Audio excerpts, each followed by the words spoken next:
Imaginez un général pendant la Seconde Guerre mondiale. Vous le visualisez penché sur une table de cartes. La fumée de sa cigarette qui s'élève dans la lumière tamisée d'une lampe. Des rubans sur sa poitrine. Des étoiles sur son col. Et à sa hanche, un revolver à poignée d'ivoire. Luisant. Gravé. Presque trop élégant pour servir d'arme. Cette vision s'est gravée dans l'imaginaire américain depuis 8 décennies. C'est l'incarnation du commandement, de l'autorité, d'un homme trop essentiel pour périr dans la boue. Pourtant, le 6 juin 1944, un brigadier général de 56 ans nommé Theodore Roosevelt Jr. jaillit d'un bateau de débarquement, à 1 mile de la plage normande prévue. C'était l'homme le plus âgé sur ces rivages ce jour-là. Il marchait avec une canne à cause des blessures de la guerre précédente. Son cœur le lâchait déjà, sans que personne ne s'en doute. Il n'avait en main que 2 objets en plongeant dans ce tumulte, cette canne et son pistolet. Il arpenta Utah Beach, sous les tirs ennemis, unique général sur place, régulant la circulation et exhortant des jeunes terrifiés vers des objectifs décalés d'1 mile. Le général Omar Bradley, qui avait connu plus de combats que presque quiconque, fut interrogé plus tard sur l'acte de bravoure absolu qu'il avait vu durant toute la Seconde Guerre mondiale. Il répondit sans hésiter « Ted Roosevelt sur Utah Beach » et ce pistolet n'était pas un simple ornement. Aujourd'hui, nous allons lever le voile sur l'un des mythes les plus tenaces de la Seconde Guerre mondiale, celui du revolver de général comme pur spectacle. Nous plongerons dans les rapports d'après-combat, les mémoires et les archives militaires pour suivre l'épreuve. Nous verrons que la réalité, comme toujours, est bien plus nuancée et humaine que la légende. Avant que l'armée américaine ne commence à équiper officiellement les généraux d'armes de poing en 1943, il n'y avait aucune norme. Chaque haut commandant choisissait le sien. Certains optaient pour le Colt M 1911, identique à celui des troupiers. Omar Bradley en faisait partie. D'autres, comme Dwight Eisenhower, ne portaient aucune arme à feu. Et Eisenhower s'en vantait ouvertement.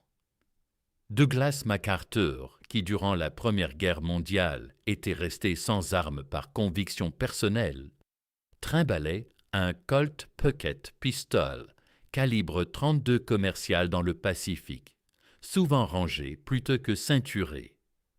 Et puis, il y avait George S. Patton. Les pistolets de Patton sont si ancrés dans le mythe américain que démêler le vrai du romanesque demande un vrai travail. La plupart connaissent la photo iconique. 2 revolvers à poignée d'ivoire étincelant aux hanches, comme un pistolero d'un autre âge. Ils se souviennent de la réplique du film de 1970 sur l'ivoire contre la perle. Et ils croient tout savoir de l'homme. Mais que dit vraiment l'historique? Patton a porté au fil de sa carrière au moins 8 armes à feu différentes. Son compagnon quotidien était plus souvent un Colt modèle 1903 Puckett Pistol que ses revolvers célèbres, le Colt Single Action Army 45 à poignée d'ivoire, revolver de l'Ouest avec ses initiales gravées sur la crosse, et le Smith & Wesson 357 Magnum était enterré stage et pièces à notre exposition. Son identité en métal et ivoire. La légende de Patton tirant sur un avion allemand en Afrique du Nord avec son pistolet n'est que cela, une légende. Les chercheurs ayant fouillé les documents n'ont trouvé aucune preuve fiable dans le journal intime de Patton, les rapports d'après-combat ou les témoignages d'époque. La scène du film de 1970 où George C. Scott, en Patton, sort sous un mitraillage de la Luftwaffe et canarde les avions semble pure invention. Ce qui est attesté, en revanche, en 1916, jeune lieutenant de cavalerie lors de l'expédition punitive du général Pershing au Mexique. Patton mena un assaut sur un ranch et subit le feu de Vélistas. Il vida 5 cartouches de son Colt Single Action Army Revolver et, selon sa propre lettre à son père, toucha l'officier ennemi Julio Cardenas et son cheval. Cette expérience d'un chargeur vide, en pleine fusillade, l'a marqué à vie. Il a toujours porté des armes de secours par la suite. Il n'a jamais oublié cette sensation d'impuissance. C'est documenté. C'est dans les archives. Et ça a influencé toute sa posture de chef. Patton ne ceinturait pas ses revolvers d'abord pour abattre des ennemis. Il les arborait pour être vu, pour imposer l'image d'un homme prêt à se battre aux côtés de ses soldats, pour signifier sans mots que les généraux pouvaient mourir comme les autres et n'en avaient pas peur. Ça valait 6 mois de formation au moral. Mais tournons-nous maintenant vers ceux dont les pistolets n'étaient pas du théâtre.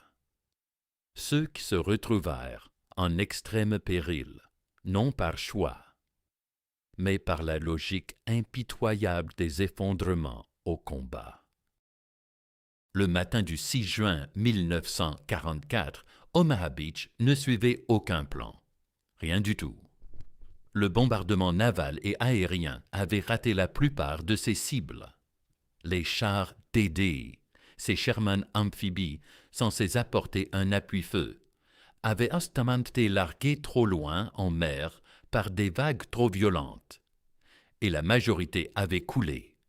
Les soldats qui parvinrent jusqu'au sable se retrouvèrent exposés dans une zone de tir mortel à ciel ouvert.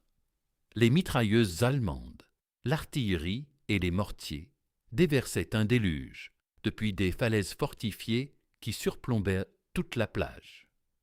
Pas un abri en vue, aucune issue, seulement les flammes, le sang, le désordre et un silence effroyable chez des hommes paralysés par le choc. C'est alors qu'apparut le brigadier général Norman Cotta, dit Dutch, adjoint au commandement de la 29e division d'infanterie, débarquant dans la deuxième vague, environ 1 heure après l'assaut initial. Il avait prévenu ses officiers avant l'invasion. Le chaos surviendrait inévitablement. Il leur avait recommandé d'anticiper le désordre. Il avait insisté sur le fait que les moindres erreurs rectifiées à l'entraînement se muraient en désastre une fois au combat. Il avait vu juste. 2 membres de son propre état-major périrent à quelques pas de lui, tandis qu'il improvisait un poste de commandement sur la plage.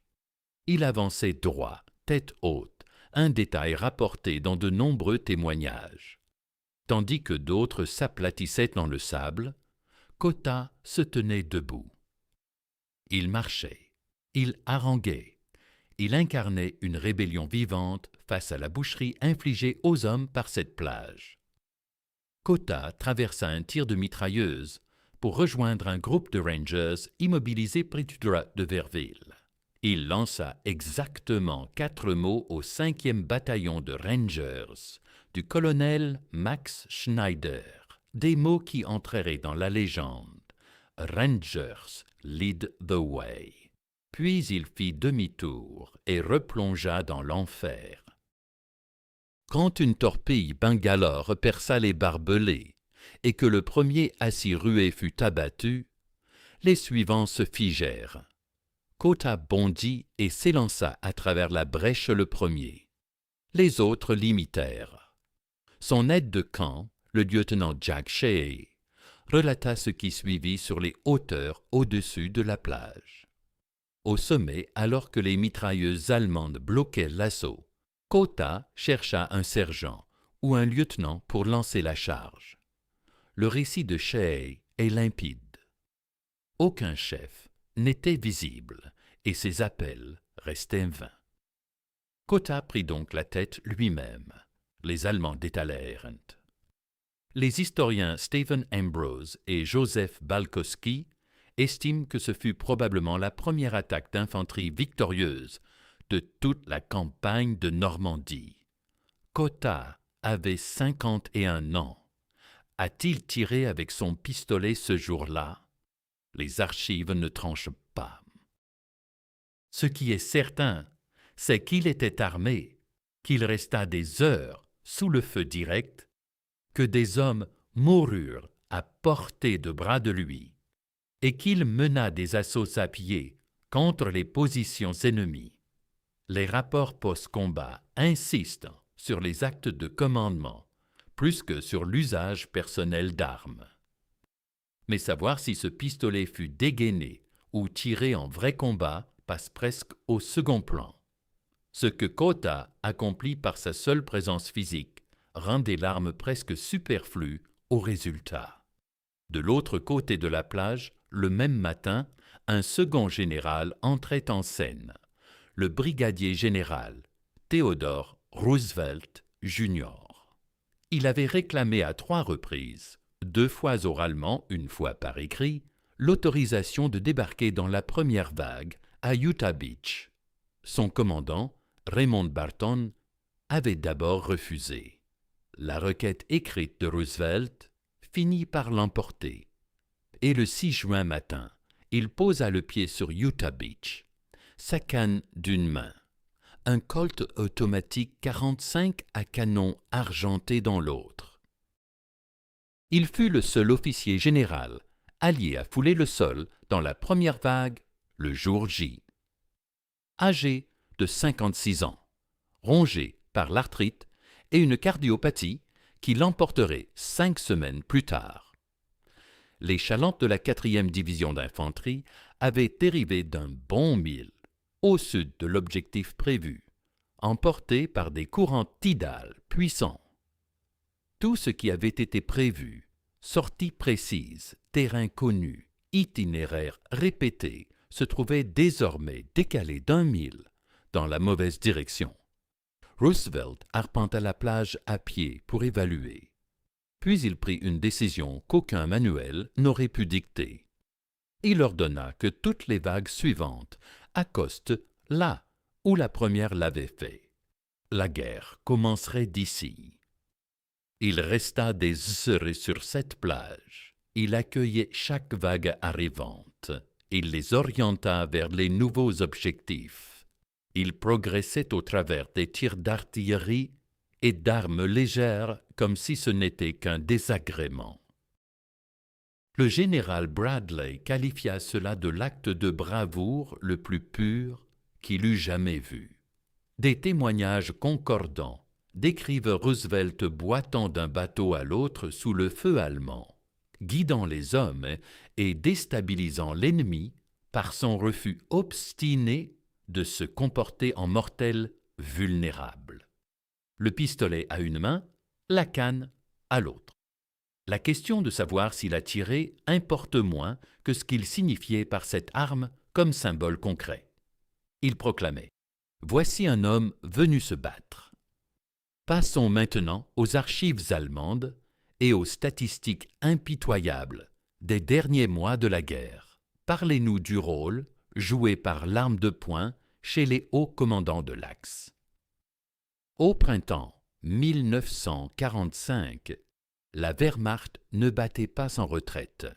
Elle se désintégrait. Les villes jadis protégées par des armées entières étaient désormais défendues par des vieillards et des adolescents. Les postes de commandement changeaient de lieu en quelques heures. Des généraux qui dirigeaient autrefois des divisions se retrouvaient à diriger ce qu'on pouvait rassembler dans un faubourg en flammes. Dans cette pagaille, le pistolet personnel prenait une toute autre signification. Loin d'être une arme de combat, il devenait une porte de sortie. Les chiffres sont consignés et ils sont accablants. Sur les 554 généraux de l'armée allemande en poste, entre 1939 et 1945, 53 se sont suicidés. 14 des 98 généraux de la Luftwaffe ont suivi le même chemin. 11 des 53 amiraux de marine. Dans les dernières semaines de la guerre à Berlin, plus de 7000 suicides ont été enregistrés en ville. Et les historiens estiment ce bilan sous-évalué, vu le désordre ambiant. Parmi les généraux qui ont choisi leur propre pistolet dans ces ténèbres finales figurent Wilhelm Burgdorf et Hans Krebs, tous deux dans le bunker de Führer aux premières heures du 2 mai 1945. Ils avaient servi Hitler jusqu'au bout. Il ne restait plus rien. Leurs armes leur offraient le choix que leur chef s'était refusé jusqu'à l'extrême limite. La mort d'Adolf Hitler est relatée avec un détail inhabituel compte tenu du contexte. Son médecin lui avait recommandé la méthode la plus sûre. Il a utilisé un Walter PP, non le célèbre PPK, souvent lié à son nom, mais le PP un peu plus grand chambré en 7,6 Spy Leader. Son adjudant Otto Gunna a témoigné plus tard qu'il l'avait trouvé affaissé, du sang coulant de sa tempe droite. L'arme était un simple pistolet de service banal. Pas de gravure, pas d'ivoire, juste un flingue. La mort du maréchal Irvin Rommel mérite une attention spéciale, car elle met en lumière un aspect que le mythe du pistolet des généraux ignore presque toujours. L'arme comme moyen de coercition. En octobre 1944, Rommel se remettait chez lui à Erlangen de blessures subies, quand sa voiture de commandement avait été mitraillée par des avions alliés en Normandie. Deux généraux se présentent à sa porte, Burgdorf et Massel, envoyés par Hitler. Il l'avait impliqué dans la conspiration du 20 juillet. L'alternative qu'il proposait n'en était pas une, prendre une capsule de cyanure pour obtenir des funérailles nationales et la promesse que sa famille serait protégée, ou affronter un procès public au tribunal du peuple, qui n'était pas un tribunal, mais un outil d'exécution, et voir sa famille sombrer avec lui. Rommel sort, monte en voiture et meurt en quelques minutes. Son pistolet, celui qu'il portait en Afrique du Nord et jusqu'en France, n'a pas été sorti. Il n'avait rien à voir là-dedans. L'arme à sa hanche était sans rapport avec la pression exercée sur lui. L'histoire du sidearm des généraux allemands dans les derniers mois de la guerre n'est pas celle de résistance acharnée face à l'infanterie soviétique. C'est presque exclusivement celle d'une arme tournée contre soi. Le pistolet comme dernier espace de décision pour des hommes qui commandaient tant des armées et ne commandaient plus rien. Une question plus profonde se cache là-dedans, liée à la vérité face à la légende, à l'écart entre les souvenirs des hommes et l'arithmétique froide des rapports logistiques. Le bilan le plus honnête des actions réelles des soldats au combat pendant la Seconde Guerre mondiale vient d'un certain Samuel Lyman Atwood Marshall. Le général S.L.A. Marshall, historien en chef de l'armée américaine en Europe, a inventé une méthode appelée l'entretien post-combat. Il réunissait les soldats juste après l'action pour reconstituer, minute par minute, homme par homme, ce qui s'était passé. Sa découverte était troublante. Dans n'importe quel groupe d'infanterie américaine au feu, Marshall notait que 15 à 20% seulement des hommes tiraient sur l'ennemi. Pas par lâcheté, beaucoup accomplissèrent des actes de bravoure et de sacrifice exceptionnel autrement. Mais au moment de viser un autre humain et d'appuyer sur la détente, la plupart des soldats, la plupart du temps, s'abstenaient. Les conclusions précises de Marshall ont été contestées par des historiens ultérieurs et les pourcentages exacts sont discutés. Mais le phénomène plus large, cette résistance psychologique intense au meurtre à bout portant, a été validé par des chercheurs de divers domaines et conflits.